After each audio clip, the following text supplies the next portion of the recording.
ابو ہریرہ رضی اللہ تعالیٰ عنہ اس حدیث کے راوی ہیں۔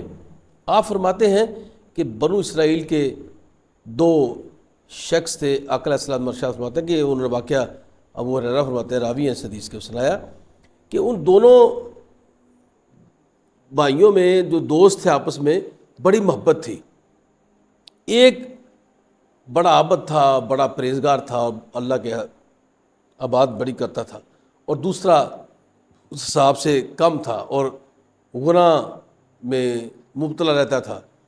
اور جو عابد تھا، جو اپنے آپ کو بڑا نیک پرہیزگار کہتا تھا، وہ اس کو ڈانٹتا ڈپتا رہتا تھا، یار یہ نہ گناہ کر، یہ نہ گناہ کر، یہ نہ ہو، یہ نہ ہو، یہ چھوڑ دے۔ تو جب وہ اس کو گناہ سے چھوڑنے کے لیے کہتا، وہ کہتا یار میرا معاملہ میرے اللہ کے ساتھ ہے، تم مجھے ایسے ہی روکتے رہتے ہو، میں جانوں میرا اللہ جانے۔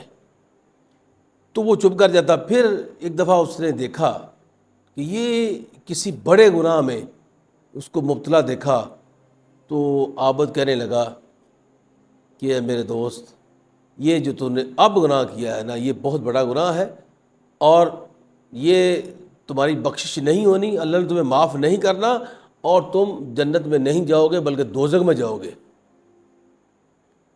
اللہ اکبر! اس بندے نے پھر دوبارہ وہی جواب دیا کہ میرا معاملہ میرے اللہ کے ساتھ ہے، تمہیں میرا نگہبان بنا کے بھیجا گیا ہے، تم مجھے ڈانٹتے رہتے ہو، ڈانٹ ڈپٹ کرتے رہتے ہو، میرا معاملہ اللہ کے سپرد ہے، اللہ جانے میں جانوں، تم اس طرح مجھے ڈانٹ رہے ہو جیسے تمہیں یقین ہے کہ میں نے دوزخ میں ہی جانا ہے، اس طرح کہہ رہے ہو۔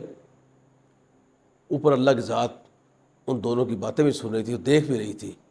اللہ تعالیٰ نے فرشتہ اجل کو حکم دیا کہ جاؤ دونوں کی روح کو قبض کر کے لے آؤ۔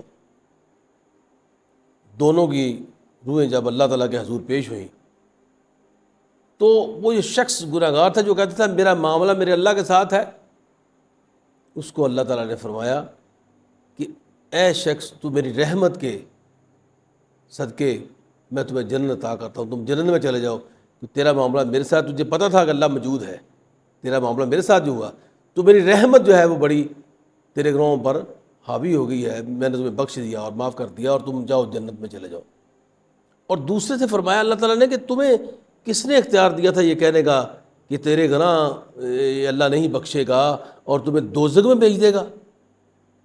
کیا تجھ میں اتنی طاقت تھی تمہیں یہ لفظ ادا کر سکتے یا تم کسی کو دوزخ میں بھیج سکتے ہو؟ تو وہ کہتا ہے یا اللہ یہ مجھ میں طاقت تو نہیں تھی۔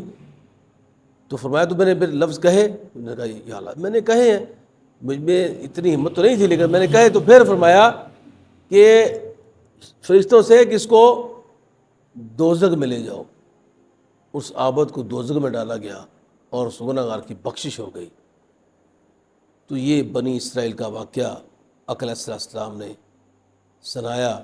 اس سے ظاہر یہی ہوتا ہے کہ ہمیں کسی کے ذاتی معاملات میں، ذاتی زندگی میں اتنا انٹرفیئر نہیں کرنا چاہیے۔ اس کے معاملے اللہ کے سپرد ہے بھائی، اللہ بڑا معاف کرنے والا ہے۔ اگر آپ کو بندہ ایسا لگ رہا ہے کہ یہ، آپ اس کو کہہ تو سکتے ہیں لیکن کسی پر یہ فتویٰ نہیں لگا سکتے تو جہنمی ہو گیا ہے، تو جناب جنت میں جا ہی نہیں سکتا، یا تو بہت گناہ گار، اللہ تمہیں معاف نہیں کرے گا۔ اس طرح کے الفاظ ہمیں نہیں کہنے چاہیے، یہ اللہ کو سخت ناپسند ہے کہ وہ اللہ بڑا معاف کرنے والا ہے۔ وہ تو بندے کی توبہ کا انتظار کرتا ہے کہ کب بندہ میرے ہاں ندامت کے دو آنسو بہائے اور وہ مجھے بڑا معاف کرنے والا پائے گا۔ آؤ میرے حضور جھک جاؤ، مجھ سے معافی مانگ لو، میں تمہیں جہنم سے بھی خلاصی دے دوں گا اور تمہارے گناہوں کو بھی معاف کر دوں گا۔ یہاں تک حدیث میں آیا ہے کہ اللہ کے ڈر کی وجہ سے ایک آنسو انسان کی آنکھوں سے نکل پر اس کے رخساروں میں بہہ جائے تو اللہ فرماتے ہیں میرے حبیب ان سے فرما دیجئے میں نے ان پر دوزخ کو حرام کر دیا ہے۔ اللہ کے ڈر کی وجہ سے ایک آنسو نکل جائے اور رخسار پہ بہہ جائے مکھی کے سر جتنا، تو اللہ کو وہ آنسو اتنا پسند ہے۔ فرمایا حبیب فرما دیجئے ان کو کہ میرے ڈر کی وجہ سے بندے کے آنسو آئے ہیں، تو میں نے اس پر جنت کو لازم کر دیا اور جہنم سے اس کو بچا لیا، یہ جہنم میں نہیں جائے گا۔ تو وہ تو بڑا مہربان ہے، وہ تو بڑا کریم ہے، بڑا رحیم ہے، بڑا معاف کرنے والا ہے۔ ہمیں ہمیشہ توقع رکھنی چاہیے، اس کی رحمت پر ناز ہمیں ہونا چاہیے کہ ہمارا اللہ بڑی رحمت والا ہے، وہ بڑا معاف کرنے والا بھی ہے۔ تو اس لیے ہمیں ایک دوسرے کے متعلق اچھے خیالات، اچھے گمان رکھنے چاہیے، اور کہ کسی کے اگر عیب دیکھو تو اس پر پردہ ڈال دو۔ اگر آج تم کسی کے عیبوں پر پردہ ڈالو گے، روز محشر اللہ تمہارے عیبوں پر پردہ ڈال دے گا۔ بہتر یہی ہے کہ ہمیں سوچ سمجھ کر زبان سے الفاظ نکالنے چاہیے، تاکہ کسی کی دل آزاری بھی نہ ہو، اور ہم کہیں اللہ معاف کرے ایسے الفاظ نکال دیں کہ جس سے اللہ ناراض ہو جائے۔ ہمیں بچنا چاہیے۔